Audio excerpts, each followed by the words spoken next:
जय हिंद दोस्तों, रक्षित खन्ना के चैनल में आपका स्वागत है। दोस्तों, आज के इस वीडियो में मैं आपको दो महत्वपूर्ण जानकारियां दूंगा। जैसा कि आप थंबनेल में देख रहे हैं, खुशखबरी हो गया कंफर्म, 8 सीपीसी में 30% से 34% की बढ़ोतरी पेंशन में।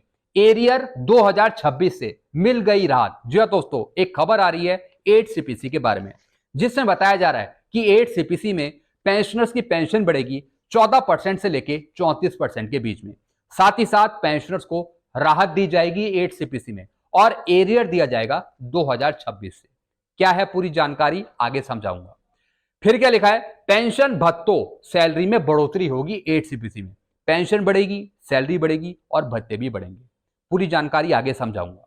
2026 से नए नियम लागू होंगे भारत सरकार के द्वारा या फिर रक्षा मंत्रालय के द्वारा। पेंशन बढ़ेगी, भत्ते बढ़ेंगे 8 सीपीसी में। फिर मैं आपको समझाऊंगा एएफटी दिल्ली कोर्ट का अहम फैसला पेंशनर के हक में, जजमेंट दिखाकर आगे समझाऊंगा। तो दोस्तों, बस यही जानकारियां जो मैं आपको देने वाला हूं, इसलिए इस वीडियो को आप शुरू से लेकर आखिरी तक देखेगा। वीडियो में आगे बढ़ने से पहले एक छोटी सी अपील मैं आपसे करूंगा, और अपील है चैनल सब्सक्राइब की। अगर आप पहली बार मेरा चैनल देख रहे हैं या फिर ये वीडियो देख रहे हैं तो चैनल को सब्सक्राइब करना मत भूलेगा, ताकि मेरी जानकारियां आपको तुरंत मिल पाए। चैनल को सब्सक्राइब कर लीजिए ताकि जानकारी या इंफॉर्मेशन वीडियो आपको तुरंत मिल पाए। चैनल का नाम आपको पता ही है, क्या नाम है, रक्षित खन्ना। चलते हैं पहली जानकारी की तरफ। खुशखबरी, एयरफोर्स के एक्स ग्रुप के पेंशनर की रिकवरी रोकी गई। ग्रुप एक्स पे 6200 से जुड़ा हुआ मामला। जी हां दोस्तों, जो एक्स ग्रुप के पेंशनर्स हैं उनकी पेंशन में बहुत सारी विसंगतियां हैं, और जब से ओआरओपी दी गई है तो दोस्तों विसंगतियां और बढ़ गई हैं। जब से ओआरओपी 2 या फिर ओआरओपी 3 आई है, ओआरओपी 1 की तो विसंगतियां थी, लेकिन ओआरओपी 2 से ओआरओपी 3 से पेंशनर्स को, एक्स ग्रुप के पेंशनर्स को दो भागों में डिवाइड कर दिया, प्री 2016 और पोस्ट 2016। लेकिन दोस्तों, जब 7 सीपीसी लागू हुआ 1/1/2016 से, उस टाइम भी एक्स ग्रुप के पेंशनर्स की विसंगतियां थी। जी हां दोस्तों, भारत सरकार ने डिफेंस पेंशनर्स के लिए दो ऑप्शन दिए, पेंशन फिक्सेशन के या फिर पे फिक्सेशन के। पहला ऑप्शन था ऑप्शन 1 यानी नोशनल पे फिक्सेशन, दूसरा ऑप्शन था ओआरओपी। यानी दोनों ऑप्शन में से जिसमें सबसे ज्यादा फायदा आपको होगा वही पेंशन आप ले सकते हैं। वाई ग्रुप के जो पेंशनर थे उनको सबसे ज्यादा फायदा हुआ ओआरओपी में। जो एक्स ग्रुप के पेंशनर थे, जो एआईसीटीई डिप्लोमा होल्डर थे, उनको फायदा हुआ नोशनल पे फिक्सेशन में। हालांकि दोस्तों, पेंशन डिस्पेंसिंग एजेंसी के द्वारा पहले एक्स ग्रुप के पेंशनर्स के लिए पीपीओ जारी करे गए 6200 एक्स ग्रुप के हिसाब से। पहले उनको पेंशन दी जा रही थी नोशनल पे फिक्सेशन के हिसाब से, 6200 एक्स ग्रुप के हिसाब से। लेकिन दोस्तों, बाद में पेंशनर्स की रिकवरी भी करी गई।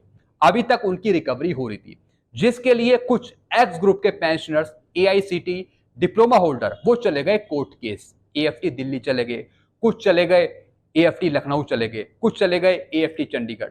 लेकिन दोस्तों, अब जाकर एएफटी दिल्ली ने एक अहम फैसला सुनाया है। जी हां दोस्तों, और यह फैसला है 7 जुलाई 2025 का। यानी जो एक्स ग्रुप के पेंशनर थे, एआईसीटीई डिप्लोमा होल्डर है, उनकी पेंशन में से रिकवरी हो रही थी। यानी जो उनके पहले पीपीओ बनाए गए 6200 एक्स ग्रुप के हिसाब से, उनको मिलना था 3600। ऐसा मैं नहीं कह रहा हूं, ऐसा भारत सरकार कहती है। जी हां दोस्तों, यानी जो एआईसीटीई अप्रूव जो डिप्लोमा होल्डर हैं एक्स ग्रुप के पेंशनर्स, उनको 6200 रुपए मिलने चाहिए थे, लेकिन सरकार कहती है कि 3600 के हिसाब से उनके पीपीओ बनेंगे, उनको फायदा दिया जाएगा। तो दोस्तों, जो एक्स्ट्रा जो एक्सेस पेमेंट दिया गया एक्स ग्रुप के पेंशनर्स को, उसी की रिकवरी पेंशन डिस्पेंसिंग एजेंसी कर रही थी। तो दोस्तों, यहां पर आदेश दिया है एएफटी दिल्ली ने। हालांकि दोस्तों, ये अभी इंटरिम ऑर्डर है, इसके बाद एक और सुनवाई होनी है, और ये होनी है 27/10/2025 को।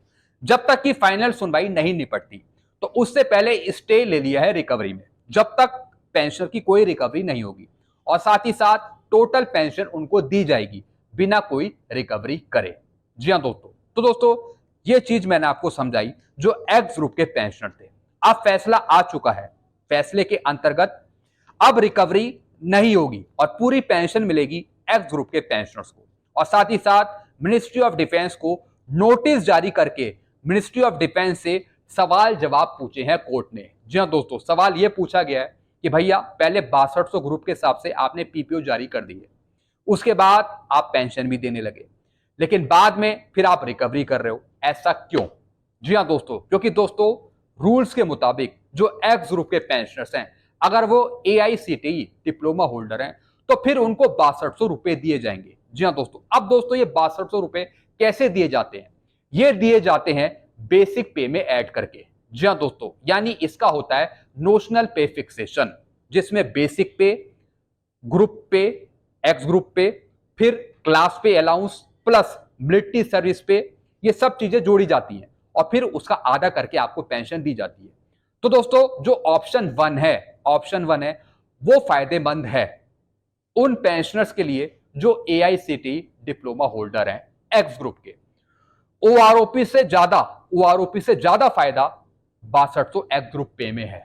जी हाँ दोस्तों, तो दोस्तों मिलना तो आपको 6200 रुपए ही चाहिए।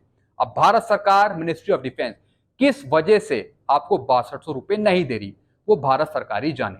तभी दोस्तों कई एएफटी ने ये फैसले सुनाए हैं कि मिनिस्ट्री ऑफ डिफेंस अपनी मनमर्जी ना करे, जो एआईसीटी डिप्लोमा होल्डर हैं उनको 6200 रुपए ही दिए जाएं पेंशन में, भले ही उनका नोशनल फिक्सेशन किया गया।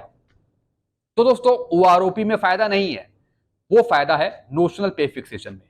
जी हाँ दोस्तों, अगर आप अपनी कैलकुलेशन करेंगे पेंशन की तो फायदा आपको नोशनल पे फिक्सेशन में ही देखने को मिलेगा। मैं बात कर रहा हूं जो एक्स ग्रुप के पेंशनर्स हैं, जो एआईसीटी डिप्लोमा होल्डर हैं, जिनको 6200 रुपए मिलने चाहिए। तो दोस्तों ये चीज मैंने आपको समझाई है। इसके रिगार्डिंग आपको और कुछ पूछना हो तो आप नीचे कमेंट कर सकते हैं। चलते हैं दोस्तों अगली जानकारी की तरफ।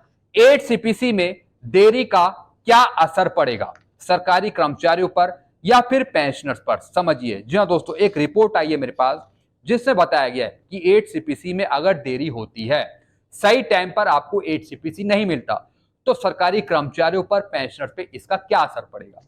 सबसे पहले मैं बात करूंगा सरकारी कर्मचारियों पर इसका क्या असर पड़ेगा।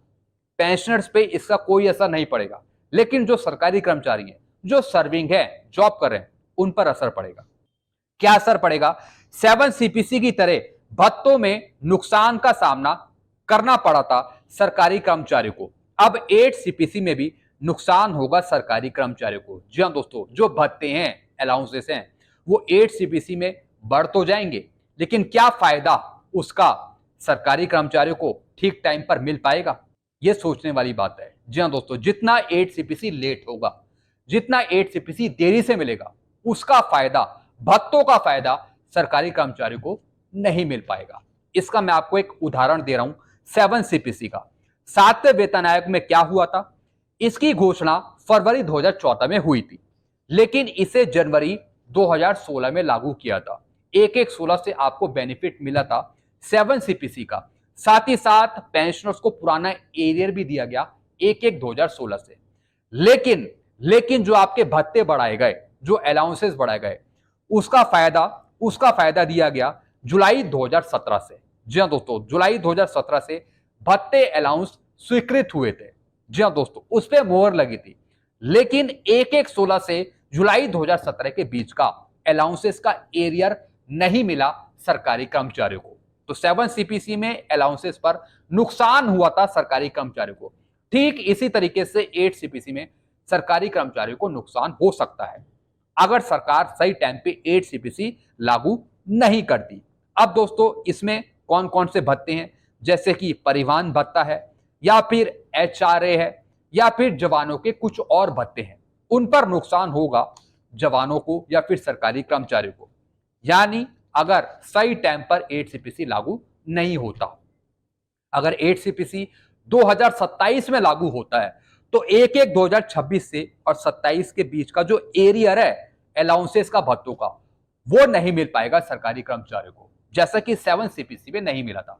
अगर 1/1/2026 से ही 8 सीपीसी को लागू कर दिया जाता है तो उसका फायदा सरकारी कर्मचारियों को ठीक टाइम से मिल जाएगा जनवरी 2026 से। ये मैं आपको समझाना चाह रहा हूं। तो दोस्तों ये पड़ेगा असर सरकारी कर्मचारियों पर। अलाउंसेस का, भत्तों का जो पैसा है वो नहीं मिल पाएगा बीच के पीरियड का, अगर 2027 में 28 में 8 सीपीसी अनाउंस होता है। यानी जो बैक डेट का एरियर है अलाउंसेस का, भत्तों का, वो नहीं मिल पाएगा। उससे वंचित रह सकते हैं सरकारी कर्मचारी या फिर जवान। अब दोस्तों मैं बात करूंगा पेंशनर्स की। जी हाँ दोस्तों, अब पेंशनर्स पर क्या असर पड़ेगा 8 सीपीसी की देरी का? पेंशनर्स पर कोई असर नहीं पड़ेगा। जी हाँ दोस्तों, पेंशनर्स को पुराना एरियर दे दिया जाएगा 1/1/2026 से, अगर 8 सीपीसी 2027 में 28 में आपको मिलता है। क्योंकि दोस्तों पेंशनर्स को कोई एचआरए या फिर टीए या फिर कोई अदर अलाउंस तो नहीं मिलता, तो इस वजह से एरियर का कोई मतलब नहीं। जो उनका एरियर बनता है वो सीधा पेंशन का एरियर बनता है, पेंशन का एरियर, तो वो उनको दे दिया जाएगा 1/1/2026 से, अगर भारत सरकार 8 सीपीसी 2027 में या फिर 2028 में लागू करती है। जो एरियर है आपका बैक डेट का वो आपको मिल जाएगा 1/1/2026 से। तो पेंशनर्स को टेंशन लेने की जरूरत नहीं है कि उनको कोई नुकसान होगा 8 सीपीसी का। बस पेंशनर्स यही चाहते हैं कि जल्द से जल्द 8 सीपीसी उनको मिल जाए। हालांकि अगर देरी भी होती है 8 सीपीसी में तो आपको टेंशन लेने की जरूरत नहीं है, क्योंकि भारत सरकार बैक डेट का आपको एरियर दे देगी, वो भी डीए लगाकर। तो दोस्तों ये चीजें मैंने आपको समझाई है कि किस तरीके से 8 सीपीसी की देरी का सरकारी कर्मचारियों पे क्या असर पड़ेगा और पेंशनर्स पे क्या असर पड़ेगा। पेंशनर्स पे तो कोई असर नहीं पड़ेगा, पेंशनर पे कोई असर नहीं पड़ेगा। हालांकि जो जवान है, सर्विंग एम्प्लॉई है, उन पर खास असर पड़ेगा अलाउंसेस का। और साथ ही साथ दोस्तों 2026 से नए नियम लागू हो जाएंगे। जी हाँ दोस्तों, जब आगे चलकर 8 सीपीसी आपको दिया जाएगा, 8 सीपीसी आपको मिलेगा, तो भारत सरकार अपने कुछ नए नियम निकालेगी 8 सीपीसी में, चाहे वो पेंशन के हो या फिर वो भत्ते के हो। बढ़ेंगी आपकी सारी चीजें, चाहे वो भत्ते हो, पेंशन हो, एमएसपी हो, सब कुछ आपका बढ़ेगा। साथ ही साथ दोस्तों पेंशन जो आपकी बढ़ेगी वो बढ़ेगी 14% से लेके 34% के बीच में। कुछ खबर आ रही थी जिसमें बताया जा रहा था कि 30 से 34% की बढ़ोतरी होगी। नहीं दोस्तों, 14% से लेके 34% के बीच में कोई सा भी परसेंटेज भारत सरकार आपको दे सकती है पेंशन बढ़ाने के मामले में। पेंशन, भत्ते, सैलरी में होगी बढ़ोतरी। जी हाँ दोस्तों, जो आपके भत्ते हैं जो जवानों को मिलते हैं वो भी बढ़ जाएंगे 8 सीपीसी में। 2026 से मैंने आपको बता दिया कि नए नियम लागू होंगे जब 8 सीपीसी आपको मिलेगा। रूल लागू होंगे बैक डेट से, यानी 1/1/2026 से। जी हाँ दोस्तों, जो भी रूल्स अप्लाई होंगे वो होंगे बैक डेट से 1/1/2026 से। भले ही 2027-28 में आपको 8 सीपीसी मिले, अगर सही टाइम पे 1/1/2026 से आपको 8 सीपीसी मिल जाता है तो कोई टेंशन की बात नहीं है। जी हाँ दोस्तों, फिर आपका कोई एरियर नहीं बनेगा, खाली गैजेट नोटिफिकेशन निकाल के, रूल्स निकालकर आपको 8 सीपीसी दे दिया जाएगा। तो दोस्तों बस यही जानकारियां थी जो मैं लेके आया था। आई होप सारी जानकारी आप अच्छे से समझ होंगे। बाकी दोस्तों आपको और कुछ पूछना हो तो आप नीचे कमेंट कर सकते हैं। ऐसी जानकारी अक्सर आपको मिलती रहती है इस चैनल के माध्यम से। चैनल को आप सब्सक्राइब कर सकते हैं, वीडियो को शेयर करना मत भूलिएगा। Thank you.